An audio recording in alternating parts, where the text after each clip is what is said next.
Good evening दोस्तों, आप सभी का स्वागत है हमारे यूट्यूब चैनल एसएस एकेडमी में।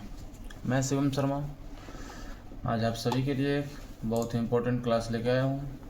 पिछले क्लास में हम लोग हिस्ट्री के बारे में जाने थे, हिस्ट्री का इंट्रोडक्शन पढ़े थे। हम लोग इस क्लास में हिस्ट्री का हम लोग का फर्स्ट चैप्टर है वो हम लोग जानेंगे। फर्स्ट चैप्टर हम लोग का हिस्ट्री में है यूरोप में राष्ट्रवाद। क्या है? यूरोप में राष्ट्रवाद। इसमें फ्रांसीसी क्रांति, जर्मनी इटली एकीकरण, ये सारे चीज़ बारी बारी से हम लोग देखेंगे। यूरोप में राष्ट्रवाद आज हम लोग का ये क्लास होने वाला हिस्ट्री का फर्स्ट क्लास है एंड फर्स्ट चैप्टर भी यूरोप में राष्ट्रवाद। ये यूरोप का पूरा नक्शा था।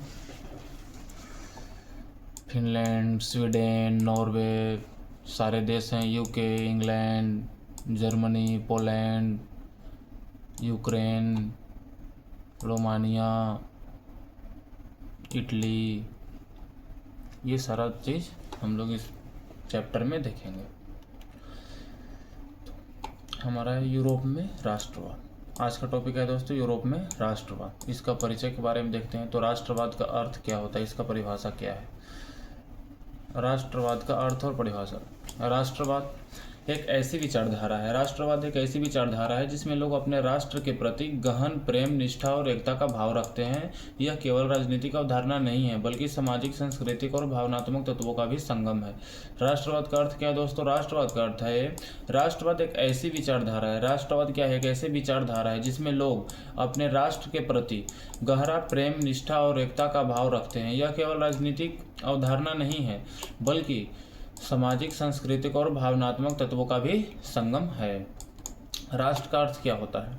राष्ट्र का अर्थ है ऐसा समूह जिसमें लोग समान भाषा, संस्कृति, इतिहास और परंपराओं को साझा करते हैं। राष्ट्र का अर्थ क्या होता है दोस्तों? कि ऐसा एक समूह है जिसमें सारा भाषा, संस्कृति, इतिहास, रहन सहन, सारा परंपराओं एक समान हो। राष्ट्रवाद वो भावना है जो इन लोगों की एक राजनीतिक इकाई के रूप में संगठित करती है। राष्ट्रवाद एक ऐसा भावना है तो राजनीतिक इकाई के रूप में संगठित करने का एक भावना है। 8वीं और 19वीं शताब्दी में यूरोप में राष्ट्रवाद का उदय हुआ था। कब राष्ट्रवाद का उदय कब हुआ था यूरोप में? तो 18वीं और 19वीं सदी में। अभी 21वीं सदी चल रहा है और इसने पूरे महाद्वीप की राजनीतिक, समाज और अर्थव्यवस्था को बदल दिया। क्या क्या किया इसमें?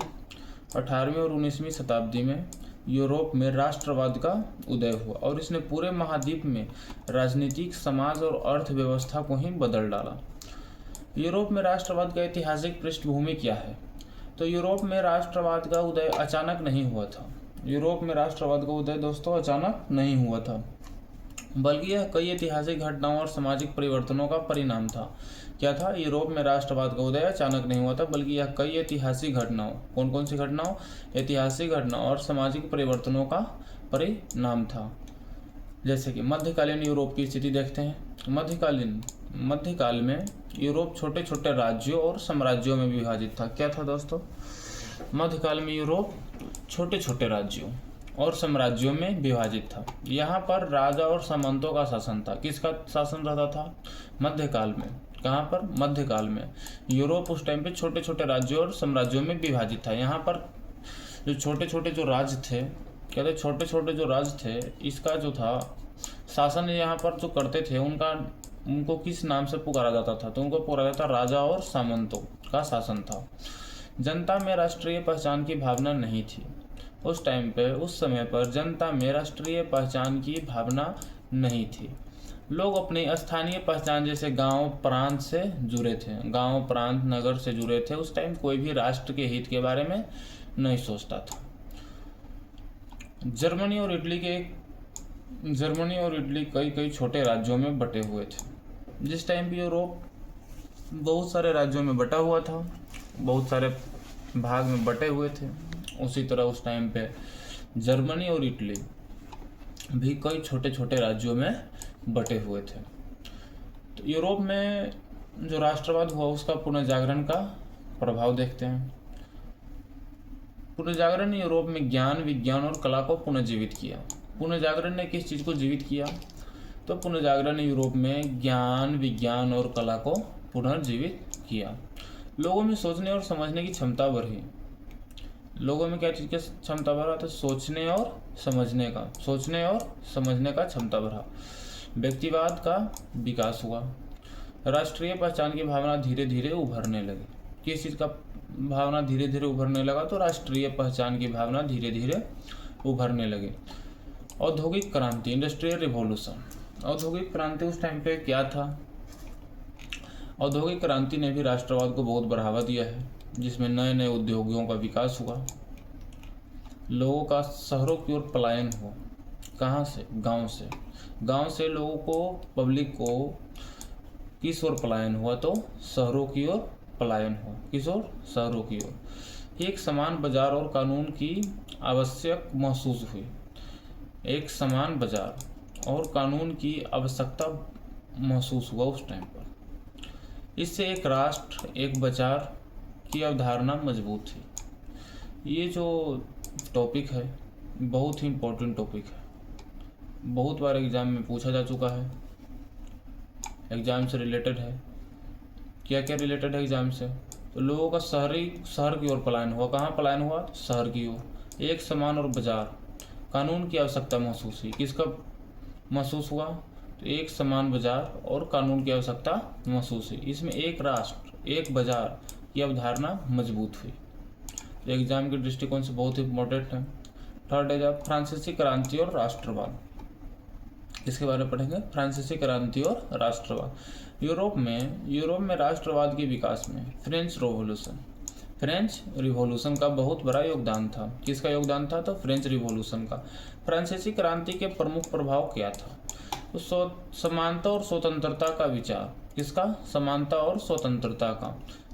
लिबर्टी, इक्वालिटी, फर्टर्निटी का नारा दिया गया था। एक नारा आया था फ्रांसीसी क्रांति के समय पे, 3 चीज का नारा आया था। लोगों में अधिकारों के प्रति जागरूकता बढ़ी। लोगों में किस चीज का प्रति जागरूकता बढ़ी? तो अधिकार का। पब्लिक को उस टाइम पे बहुत ही ज़्यादा जागरूकता बढ़ी थी अधिकार का। ये भी बहुत ही इम्पोर्टेंट है, एग्जाम के MCQ में आ सकता है, 1-2 बार आया भी है। लोगों में अधिकारों के प्रति जागरूकता बढ़ी। राष्ट्रीय एकता, उस टाइम पर राष्ट्रीय एकता क्या था? जनता को नागरिक के रूप में पहचान मिली। जब लोगों में अधिकारों के प्रति जागरूकता बढ़ी तो उस टाइम पर क्या क्या मिला? तो जनता को नागरिकता के रूप में पहचान मिली। किस रूप में पहचान मिली? तो नागरिक के रूप में पहचान मिला।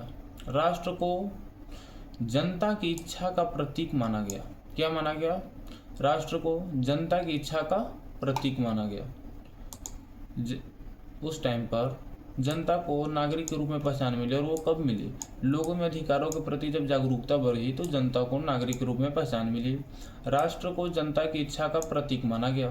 सामंती व्यवस्था का अंत, राजशाही और विशेषाधिकार समाप्त किए गए। इस टाइम इसके बाद क्या हुआ दोस्तों? यहाँ पर सामंती व्यवस्था का अंत हो गया, राजशाही और विशेषाधिकार समाप्त किए गए। ये जो क्रांति था पूरे यूरोप में राष्ट्रवाद की चिंगारी को फैला दिया। किसका चिंगारी को फैला दिया? तो यूरोप में राष्ट्रवाद की चिंगारी को फैला दिया। इसके बाद एक बहुत ही इंटरेस्टिंग एक है नेपोलियन का योगदान। नेपोलियन बोनापार्ट एक बहुत ही इंटरेस्टिंग टॉपिक है। हर बार एग्जाम में इससे क्वेश्चन आता ही आता है। इससे क्वेश्चन हर बार एग्जाम में आता ही आता है, इसलिए आप लोग इसको ज़रूर से ज़रूर नोट करिएगा। नेपोलियन का योगदान। नेपोलियन का योगदान पर एक यूरोप में राष्ट्रवाद की पर नेपोलियन का क्या योगदान पड़ा, इस पर एक अलग से एक वीडियो ही आएगा आप लोग के लिए। फ्रांसीसी क्रांति के बाद नेपोलियन बोनापार्ट का उदय हुआ। फ्रांसीसी क्रांति के बाद नेपोलियन बोनापार्ट का उदय हुआ। नेपोलियन के कार्य क्या क्या था? नेपोलियन कोड लागू किया गया। नेपोलियन कोड, समान कानून। नेपोलियन को जो कोड था क्या था? नेपोलियन कोड जो था उसका मतलब था समान कानून। क्या मतलब था? नेपोलियन कोड का मतलब समान कानून। प्रशासनिक सुधार किए गए। प्रशासन जो व्यवस्था था वो नेपोलियन के आने के बाद सुधार किया गया। यूरोप के कई हिस्सों पर कब्जा किया। यूरोप के बहुत सारे हिस्सों पर उस टाइम पे नेपोलियन ने कब्जा किया। हालांकि नेपोलियन ने विस्तारवाद किया, लेकिन उसने राष्ट्रवाद को भी फैलाया। राष्ट्रवाद को भी फैलाया है नेपोलियन ने। इसके बाद आता है वियना कांग्रेस के बारे में हम लोग को पढ़ने के लिए इसी में आएगा। किसके बारे में पढ़ने के लिए आएगा? तो वियना कांग्रेस के बारे में। ये 1815 में आया था। नेपोलियन की हार के बाद वियना कांग्रेस कब आया था दोस्तों? नेपोलियन की हार के बाद कांग्रेस ऑफ वियना आयोजित की गई। इसका उद्देश्य क्या था? पुराने राजाओं को फिर से सत्ता देना। पुराने राजाओं को जिनका सत्ता चला गया था उनको फिर से सत्ता देना। क्रांति और राष्ट्रवाद को दबाना। क्रांति और राष्ट्रवाद को दबाना, जो कि फ्रांसीसी क्रांति और नेपोलियन बोनापार्ट लेकर आया था, इसको दबाना। लेकिन यह प्रयास सफल नहीं हुआ। यह प्रयास सफल नहीं हुआ। क्यों सफल नहीं हुआ? जनता में राष्ट्रवाद की भावना मजबूत हो चुकी थी। उस समय ये जो था, जनता में राष्ट्रवाद की भावना, राष्ट्र के प्रति प्रेम, क्या? राष्ट्र के प्रति राष्ट्र के प्रति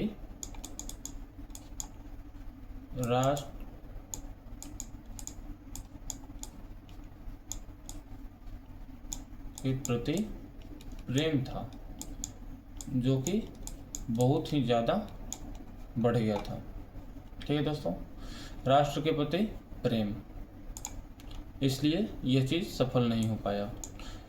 इसके बाद हम लोग देखेंगे उदारवाद और राष्ट्रवाद पढ़ेंगे। उदारवाद और राष्ट्रवाद का एक महत्वपूर्ण तत्व था। उदारवाद और राष्ट्रवाद का एक महत्वपूर्ण तत्व था। उदारवाद के मुख्य विचार क्या हैं? तो व्यक्तिगत स्वतंत्रता। उदारवाद के मुख्य 3 विचार हैं। कौन कौन से हैं वो? व्यक्तिगत स्वतंत्रता, कानून के सामने समानता और प्रतिनिधि की सरकार। मध्यम वर्ग इन विचारों ने को फैलाया। ये जो विचार था, 3 विचार, उदारवाद के मुख्य कितने विचार थे? तो 3 विचार थे। टोटल कितने विचार थे? तो 3 विचार थे। और वो कौन कौन से थे? तो व्यक्तिगत स्वतंत्रता, कानून के सामने समानता और प्रतिनिधि सरकार। और इस चीज़ को फैलाया कौन? तो मध्यम वर्ग के लोग। किसने फैलाया?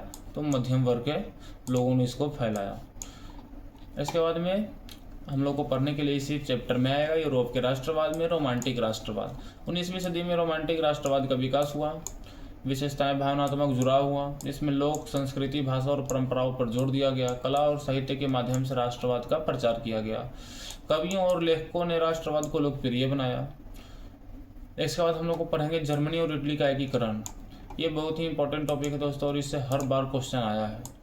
हर 1 से 2 साल में इस पे क्वेश्चन आता है, और वो भी लॉन्ग आता है, या शॉर्ट में नहीं है। एमसीक्यू में तो आता ही आता है। इसके साथ ये भी आई है, वेरी वेरी इंपॉर्टेंट।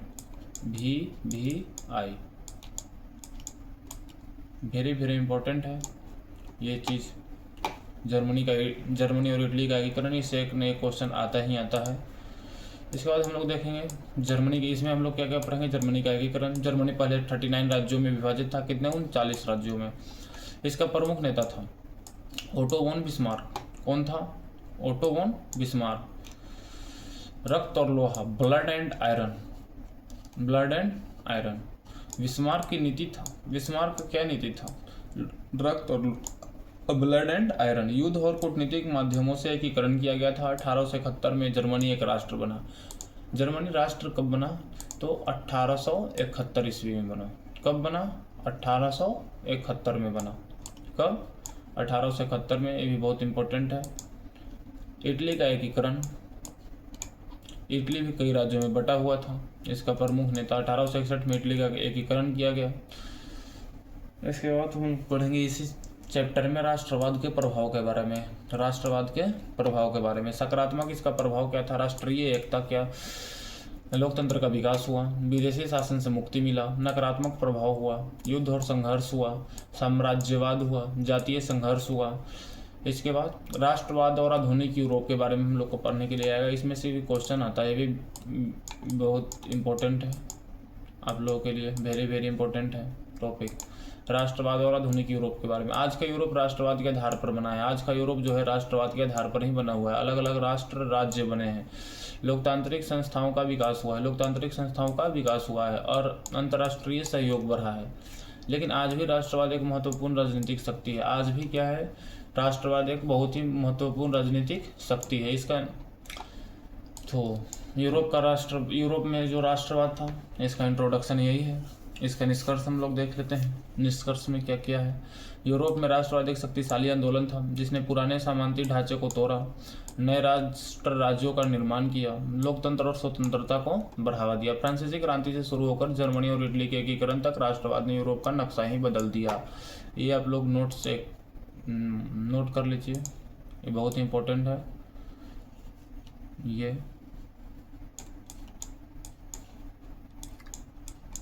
फ्रांसीसी क्रांति से शुरुआत होकर जर्मनी और इटली के एकीकरण तक राष्ट्रवाद ने यूरोप का नक्शा ही बदल दिया था। तो नेक्स्ट टॉपिक में हम लोग, नेक्स्ट जो वीडियो में हम लोग पढ़ेंगे, इसमें हम लोग पढ़ेंगे फ्रांसीसी क्रांति के बारे में। किसके बारे में पढ़ेंगे? फ्रांसीसी क्रांति के बारे में। फ्रांसीसी क्रांति और राष्ट्रवाद हम लोग का नेक्स्ट टॉपिक रहेगा। सारे टॉपिक खत्म होने के बाद आंसर क्वेश्चन हम लोग करेंगे। जितने भी आंसर क्वेश्चन हैं आप लोग साथ में नोट्स बनाते चलिएगा। पीडीएफ भी अवेलेबल है आप लोग के लिए, पीडीएफ मिल जाएंगे। मिलते हैं नेक्स्ट वीडियो में। आप लोग चैनल को सब्सक्राइब एंड लाइक करना ना भूलें। नेक्स्ट वीडियो में हम लोग पढ़ेंगे, नेक्स्ट क्लास में हम लोग जानेंगे यूरोप में राष्ट्रवाद के बारे में पढ़ें। यूरोप में राष्ट्रवाद में ही एक और टॉपिक, इसी में एक टॉपिक है फ्रांसीसी क्रांति, उसके बारे में हम लोग जानेंगे। आप लोग SS एकेडमी से जुड़िए, ज़्यादा से ज़्यादा हो सके इसको शेयर करिए। मिलते हैं नेक्स्ट क्लास में।